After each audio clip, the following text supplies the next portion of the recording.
আসসালামু আলাইকুম রহমতুল্লাহি ওবরকাতুহ। আজকে আলোচনা করব হজরত লুকমান হাকিমের 3টা উপদেশ। উনি কীভাবে এত উচ্চ মর্যাদার অধিকারী হয়েছিলেন সে সম্পর্কে একবার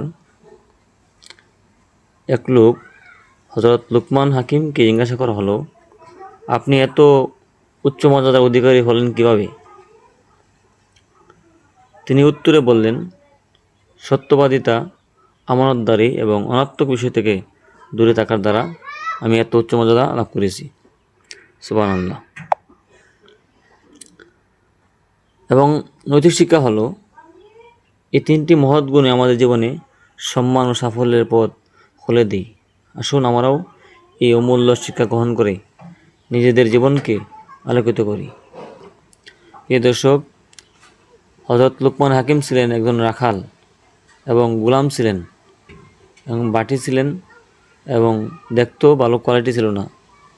এরপর উনি এই গুণ দ্বারা সত্যবাদিতা, আমানতদারি এবং অনাত্মক বিষয় থেকে দূরে থাকার কারণে আল্লাহ রাব্বুল আলামিন হযরত লুকমান হাকিমের নামে পবিত্র কোরআনের মধ্যে একটি সূরা নাযিল করেছেন এবং ওনাকে আল্লাহ রাব্বুল আলামিন অনেক মর্যাদা দান করেছেন। এজন্য আমরাও এই 3টি আমল করব। আল্লাহ রাব্বুল আলামিন আমাদের সবাইকে এই 3টি আমল করার তৌফিক দান করুক। ভিডিওটি শেয়ার করে দিবেন যাতে অন্য মুসলমান ভাই বোনেরা এই সম্পর্কে জানতে পারে, বুঝতে পারে।